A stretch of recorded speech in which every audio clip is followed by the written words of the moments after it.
Hello friends, ಬನ್ನಿ ಇವತ್ತು ಒಂದು ಮಶ್ರೂಮ್ ಕ್ರಿಸ್ಪಿ ಕಬಾಬ್ ಹೇಗೆ ಮಾಡೋದು ಅಂತ ನೋಡೋಣ. ಸೊ ಮಶ್ರೂಮ್ನ ತಗೊಂಬಂದಿದ್ದೀನಿ. ಸೊ ನೋಡ್ತಿರ್ಬೋದು. ಸೊ ಮಶ್ರೂಮ್ನ ಫಸ್ಟು ತಗೊಂಬಂದು ಅದನ್ನು ಒಂದು ಬೌಲ್ಗೆ ಹಾಕಿ ಸ್ವಲ್ಪ ವಾಟರು ಮತ್ತು ಅರಿಶಿನ ಹಾಕಿ ಅದನ್ನ ಸ್ವಲ್ಪ ಬಿಸಿ ನೀರಲ್ಲಿ ಕ್ಲೀನ್ ಮಾಡ್ಕೊಬೇಕು. ಯಾಕಂದರೆ ಮಶ್ರೂಮ್ ನೋಡ್ತಾ ಇರ್ಬೋದು ನೀವು, ಸ್ವಲ್ಪ ಕಪ್ಪಗೆಲ್ಲ ಇದೆ, ಇದ್ರ ಲೇಯರ್ ಎಲ್ಲ ತೆಗಿಬೇಕು. ಇದನ್ನು ಅರಿಶಿನದಲ್ಲಿ ತೆಗೆದ್ರೆ ಸೊ ತುಂಬ ಚೆನ್ನಾಗಿ ಇರುತ್ತೆ, ಫ್ರೆಶ್ ಅನಿಸುತ್ತೆ.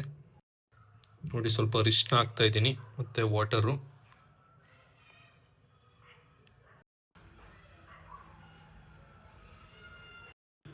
ನಾನು ಇಲ್ಲಿ ಯಾವುದೇ ರೆಡಿಮೇಡ್ ಕಬಾಬ್ ಪೌಡ್ರನ್ನ ಹಾಕ್ತಾ ಇಲ್ಲ. ಸೊ ನಾನೇ ಪೌಡ್ರನ್ನ ಪ್ರಿಪೇರ್ ಮಾಡ್ಕೊತೀನಿ. ನೋಡ್ಬೋದು, ಇದು ಕಾಡು ಮೆಣಸು, ಮನೇಲೆ ಬೆಳೆದಿರ್ತಕ್ಕಂಥ ಮೆಣಸು ಮತ್ತು ಸ್ವಲ್ಪ ಜೀರಿಗೆ ಮತ್ತು ಒಣಮೆಣಸಿನ್ಕಾಯಿ. ಸೊ ಇದನ್ನೆಲ್ಲ ಹಾಕಿ ಸ್ವಲ್ಪ ಬಿಸಿ ಮಾಡಿಕೊಂಡು ಅದನ್ನು ರುಬ್ಕೊತೀನಿ. ಸೊ ಇದನ್ನು ಒಂದು 2-3 ಮಿನಿಟ್ಸು ಬಿಸಿ ಮಾಡಿಕೊಂಡು ರುಬ್ಕೊಂಡ್ರೆ ಸಾಕು. ಸೊ ಇವಾಗ ಸ್ಟವ್ ಮೇಲೆ ಇಟ್ಟು ಬಿಸಿ ಮಾಡ್ತಾ ಇದ್ದೀನಿ. ಸೊ ನಾನು ಹಾಕಿರೋದು ಕಾಳು ಮೆಣಸು, ಜೀರಿಗೆ ಮತ್ತು ಒಣಮೆಣಸಿನ್ಕಾಯಿ.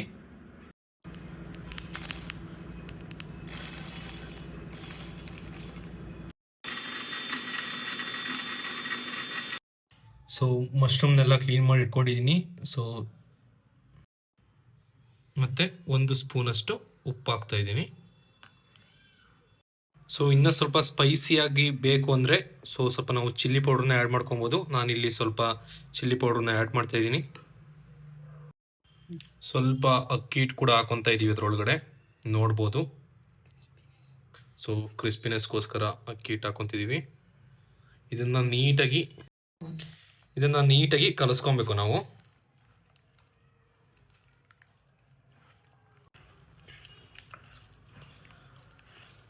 ಸೊ ನೋಡ್ಬೋದು, ಇವಾಗ ಇದು ರೆಡಿಯಾಗಿದೆ. ಒಂದು 1/2 ಅವರ್ ಫ್ರಿಡ್ಜಲ್ಲಿ ಇಟ್ಟಿದ್ವಿ. ಸೊ ಆಯಿಲ್ನ ಬಿಸಿಗೆ ಇಟ್ಟಿದ್ದೀವಿ, ಕಾಯ್ತಾ ಇದೆ. ಆಯಿಲು ಚೆನ್ನಾಗಿ ಕಾಯ್ದಾಗ ಇದನ್ನು ಅದರೊಳಗಡೆ ಹಾಕೋದು. ಸೊ ಎಣ್ಣೆಗೆ ಹಾಕ್ತಾ ಇದ್ದೀವಿ ಇವಾಗ.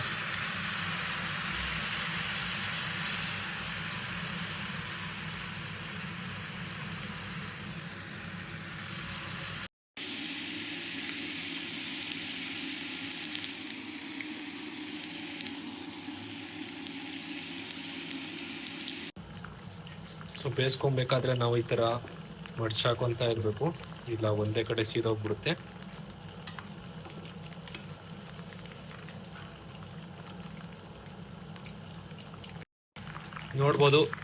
ನೋಡ್ಬೋದು ಚೆನ್ನಾಗಿ ಬೇಯ್ದಿದೆ ಇವಾಗ. ಸೊ ಈ ಥರ ನೀಟಾಗಿ ಬೇಯಿಸ್ಕೊಂಡು ತೆಗೆದಿಟ್ಕೋಬೇಕು.